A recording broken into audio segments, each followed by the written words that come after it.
ចង់តើប្រពន្ធសម្លាញ់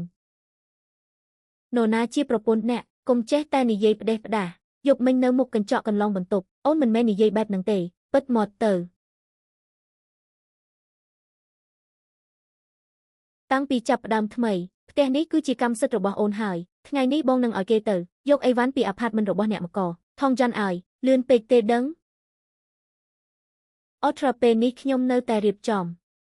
ថ្ងៃស្នាក់នៅទីនេះជាមួយអ្នកវាលេចធ្លោពេកហើយអូនជាស្រីស្នេហ៍របស់បងហេតុអ្វីត្រូវលាក់បាំងគេអ្នកដែលយល់ការគួរតែចេញទៅសិនទៅ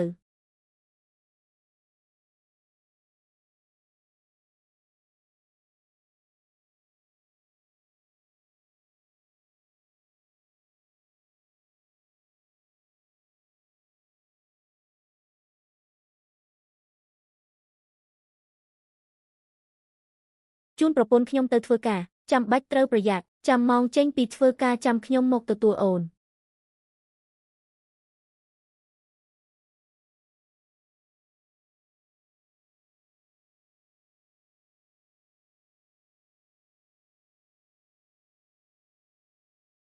ទៅចោះកូនសម្លាញ់សកម្មភាពនេះដូចជាយកមុខមាត់ត្រកូលជន់ឈ្លីលើដេកអញ្ចឹង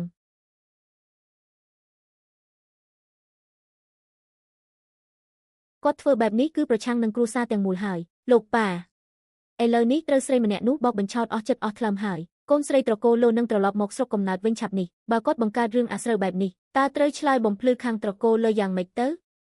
ប៉ាឡៃឆេគឺរឿងរស់ណាស់យើងកាន់តែបង្ខំគាត់កាន់តែក្បត់ចិត្តនឹងប្រឆាំងហើយប្រឆាំងអីព្រោះគាត់មិនទាន់បានជួបការលំបាកនាងពិតជាគិតថានាងអាចការពារស្រីម្នាក់នោះបានមែនឥឡូវនេះចូលតាក់ទងផ្នែកហិរញ្ញវត្ថុក្រុមគ្រួសារជាបន្ទាន់ផ្អាករាល់ប្រតិបត្តិការទាំងអស់និងកាន់នេះហិរញ្ញវត្ថុទាំងអស់របស់ Studio Entertainment នោះខ្ញុំចង់ដឹងណាស់ថាបើគ្មានលុយរបស់ត្រកូលយើងទេតើគាត់យកអ្វីមកទ្រទ្រង់បន្តទៀតមានរឿងអីកើតឡើងបានជាប្រញាប់ប្រញ័រម្លេះផ្នែកហិរញ្ញវត្ថុធំទើបតែចេញសេចក្តីជូនដំណឹងបន្ទាន់មួយដោយបានផ្អាកកាន់នេះហិរញ្ញវត្ថុជាប្រចាំរបស់ Studio យើងទាំងស្រុងសូម្បីតែថ្លៃជួលទីតាំងនិងថ្លៃឧបករណ៍សម្រាប់ថ្ងៃស្អែកក៏គ្មានប្រាក់បងដែរមិនត្រឹមតែប៉ុណ្ណោះទេដៃគូសហការដែលបានចរចារួចហើយក៏ស្រាប់តែទាមទារដកទុនវិញជាស្មោះភាពរហូតមកដល់ពេលនេះច្បាស់ជាមានអ្នកនៅពីលើចង់លុបបំបាត់ពួកយើងហើយមិនអញ្ចឹងទេឯងប្រញាប់ទេទូរស័ព្ទទៅប្រធានាធិបតីដើម្បីសុំជំនួយទៅមានតែពេលប្រធានាធិបតីចេញមុខទេទើបពួកគេមិនហ៊ានរារាំងពួកយើងសុំជំនួយចុះព្រមចាញ់ហើយឬតើមិនមែនជាការសម្រេចបំណងរបស់ពួកមនុស្សចាស់ទាំងនោះទេអីបើអីចឹងតើពួកយើងត្រូវធ្វើម៉េចទៀតថ្ងៃស្អែកត្រូវចាប់ផ្ដើមថតហើយពួកគេគិតថាការផ្អាកថវិកាអាចធ្វើឲ្យជាងវ៉ាន់ឆេខ្ញុំក្បាលកងចុះចាញ់មែនទេខៃយាចិនឈុយហែនជូនដំណឹងដល់គ្រប់ផ្នែកឲ្យដំណើរការធម្មតាវិញរឿងថវិកាខ្ញុំនឹងទៅដោះស្រាយដោយផ្ទាល់អបព្រះអើយ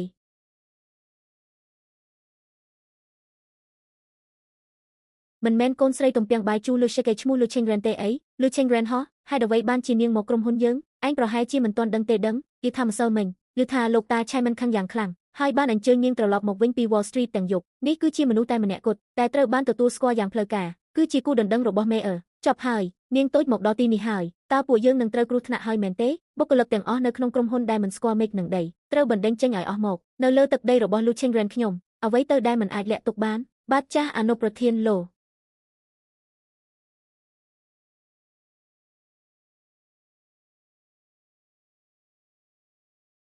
នាងគឺជាងវ៉ាន់ឆេមែនទេមុខមាត់ក៏មានទម្រង់ជាស្រីញ៉ៃដែរតាទើបអាចតាក់ទាញប្រុសរហូតដល់មិនខ្វល់ពីច្បាប់ទម្លាប់សោះខ្ញុំជាអ្នកផលិតកម្មវិធីជាងវ៉ាន់ឆេនៃក្រុមការងារ Venture សូមសួរថាកញ្ញាដែលអង្គុយកៅអីប្រធាននេះជាអ្នកណាដែរខ្ញុំជាអនុប្រធានថ្មីរបស់ NP Entertainment ក៏ជាតំណាងអ្នកវិនិយោគរាប់លានតំណាងអ្នកមានទ្រព្យរាប់សិបលានអ្នកនាងចេងកាន់នេះថវិការបស់ក្រុមការងារ Venture ត្រូវបានបង្កកទាំងស្រុងចាប់ពីព្រឹកមិញនេះហើយអ្នកវិនិយោគជាច្រើនបានដកថវិកាព្រមគ្នាក្នុងនាមជាអ្នកផលិតដែលសំបីតែដំណើរការក្រុមការងារក៏មិនអាចធានាបានតើអ្នកគួរតែលាលែងពីតំណែងទៅហើយឬនៅនោះគឺដោយសារតែផ្នែកហិរញ្ញវត្ថុរបស់ក្រុមហ៊ុនបន្តរ៉ារ៉ាំងលុយរបស់ពួកយើងវាមិនមែនជាកំហុសរបស់ខ្ញុំទេម្ចាស់បំណុលនិយាយឯងនិយាយស្អីមិនដឹងខ្យល់អ្វីសោះចេញទៅក្រៅឲ្យខ្ញុំភ្លាមអតីតអនុប្រធានអំណាចធំម្លេះប៉ុន្តែព័ត៌មានកំសាន្តណាស់ពិតជាអភ័យមង្គលណាស់អ្នកដែលចង់បណ្ដេញខ្ញុំចេញគឺឯងគ្មានសមត្ថភាពគ្រប់គ្រាន់ទេគ្មានសមត្ថភាពទេជាងវ៉ាន់ឆេនាងគ្រាន់តែជាកូនស្រីត្រកូលអ្នកមានដែលបានខ្សែធនថែមទាំងមានបំណុលវ៉ាន់ទៀតតើនាងពឹងផ្អែកលើការឡើងក្រេជាមួយប្រុសហើយអាចហើរឡើងលើមេឃឈើខ្លាយជាហងបានមែនទេនេះគឺជាកិច្ចសន្យាវិនិយោគរាប់លាន ឲ្យតែនាងចុះហត្ថលេខាប្រគល់តំណែងចាងហ្វាយផលិតកម្មឲ្យខ្ញុំយកប្រាក់ទាំងនេះទៅសងបំណុលរបស់នាងខ្ញុំអាចពិចារណាក្នុងការជួយសង្គ្រោះភាពយន្តនេះឲ្យរស់ឡើងវិញលោកនាយកយ៉ែងក្រែងលោកគួរតែថយមួយជំហានសិនទៅទុនដែលកញ្ញាលូយកមកគឺពួកយើងគ្មានលទ្ធភាពប៉ះពាល់បានឡើយទុនរាប់លានកញ្ញាលូពិតជាចិត្តធំមែនទែនសុំទោសក្រុមការងាររបស់ជាងវ៉ាន់ឆៃមិនដែលខ្វះលទ្ធភាពរឿងលុយឡើយនេះគឺជាកិច្ចព្រមព្រៀងវិនិយោគពីមូលនិធិបរទេសចំនួន3ដែលខ្ញុំបានចរចារួចរាល់កាលពីយប់មិញទឹកប្រាក់ទាំងអស់ត្រូវបានបញ្ចូលទៅក្នុងកណនីបម្រុងរបស់ក្រុមការងាររួចហើយលោកស្រីលូលុយរបស់នាងគួរតែទុកទិញសិលធម៌ឲ្យខ្លួនឯងខ្លះទៅតើឯងដឹងទេថាខ្ញុំមិនត្រឹមតែជាអនុប្រធានដែលទើបតែមកថ្មីនោះទេ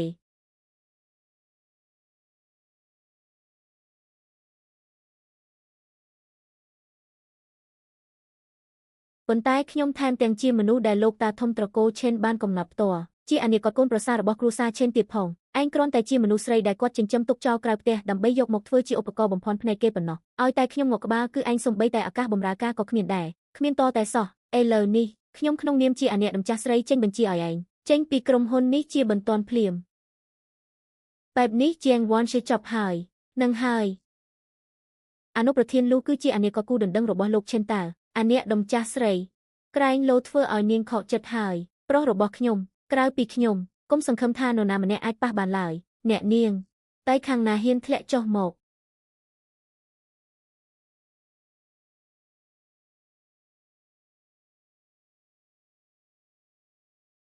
ថ្ងៃនេះខ្ញុំនឹងកំទេចដៃខាងនោះចោលលៃឆេន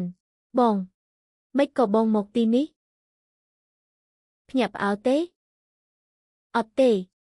ទោះបីជាអត់មានបងមកក៏ស្រីម្នាក់នេះមិនអាចធ្វើអីខ្ញុំបានដែរបន្ទោសខ្ញុំដែលមកយឺតមែនទេធ្វើឲ្យរំខានដល់ការសម្ដែងរបស់លោកស្រតូចហើយលោកស្រីតូចលេចឆេនតើបងដឹងទេថាស្រីម្នាក់នេះបានធ្វើអីខ្លះនាងចង់បំផ្លាញមូលនិធិគម្រោងរបស់ក្រុមហ៊ុនយើងខ្ញុំត្រូវបានលោកតាបញ្ជូនមកផ្ទាល់ដើម្បីជួយ stabilizing ស្ថានភាពក្រុមហ៊ុនទឹកប្រាក់ដែលខ្ញុំយកមកគឺមានរហូតដល់រាប់លានឯណោះគ្រាន់តែឲ្យនាងចាក់ចេញពីក្រុមហ៊ុនប្រាក់ទាំងនេះនឹងត្រូវផ្ទេរមកភ្លាមខ្ញុំធ្វើដើម្បីបងតារាប់លានឆេយ៉នប្រាក់រាប់លានអីហ៎លេឆិនខ្ញុំគ្រាន់តែរំកើមរៀមដៃបន្តិចក៏អាចរកបានដែរតើនាងជាអីគេបានជាហ៊ានយករបស់ឥតតម្លៃបែបនេះមកគំរាមខ្ញុំលេឆិន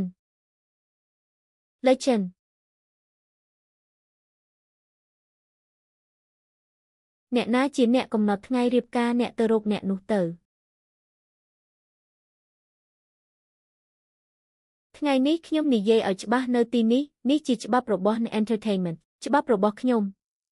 អ្នកណាហ៊ានធ្វើឲ្យនាងឈឺចាប់សំបីតែបន្តិចឥឡូវនេះប្រមូលរបស់អ្នកឲ្យចេញទៅភ្លាមចំណែកអ្នកឥឡូវនេះចេញពីមុខខ្ញុំភ្លាម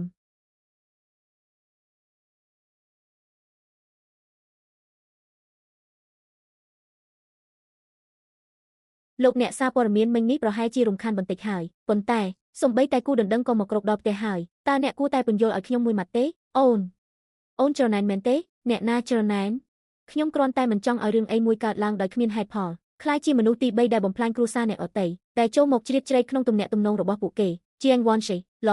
ខ្ញុំសុខចិត្តរស់នៅមួយជីវិតនេះខ្ញុំមិនមានគូដណ្ដឹងទេខ្ញុំមានតែភរិយាម្នាក់នោះគឺអ្នកពួកចាស់ទាំងនោះចង់ប្រើដើម្បីគ្រប់គ្រងខ្ញុំវាគ្រាន់តែជាសុបិនប៉ុណ្ណោះបើមេក្រឡុំខ្ញុំនឹងទទួលរ៉ាប់រងអ្នកគ្រាន់តែស្ងប់ចិត្តធ្វើជាអ្នកប្រាជ្ញរបស់អ្នកទៅនេះជាអ្វីដែលអ្នកនិយាយផ្ទាល់បើក្រុមផលិតរឿងត្រូវបានផ្អាកថវិកាម្ដងទៀតខ្ញុំនឹងយកអ្នកមកសងខ្ញុំទាំងមូលក៏នឹងត្រូវបាត់បង់ដែរលោកម្ចាស់វ័យក្មេងបានបង្ករឿងនៅក្រុមហ៊ុនកំសាន្តខាងលោកតាខឹងដល់ថ្នាក់វាបំផ្លាញបន្ទប់សៀវភៅបច្ចុប្បន្នថវិកាសម្រាប់ក្រុមផលិតរឿងទោះបីប្រធានបានបំពេញឲ្យវិញហើយក៏ដោយប៉ុន្តែមនុស្សរបស់យើងនៅក្នុងក្រុមផលិតរឿងដែលយើងបានលាក់បញ្ចូលបានចូលកាន់តំណែងរួចហើយបងប្រុសក៏មែនតែនទាំងដឹងថាពួកចាស់ចករបស់ត្រកូលនឹងរារាំងនៅតែបង្ហាញខ្លួនខ្លាំងបែបនេះរុញបងស្រីឲ្យខ្លាចជាចំណុចចាប់អារម្មណ៍គាត់ការពារនាងមិនបានល្អទេមានតែខ្ញុំទេដែលអាចផ្ដល់សុវត្ថិភាពដាច់ខាតដល់នាងទៅបន្ថែមរឿងបន្តិចទៅក្រុមផលិតឲ្យបងស្រីដឹងពីចេតនារបស់បងប្រុសការពារនាងឲ្យបានបងស្រី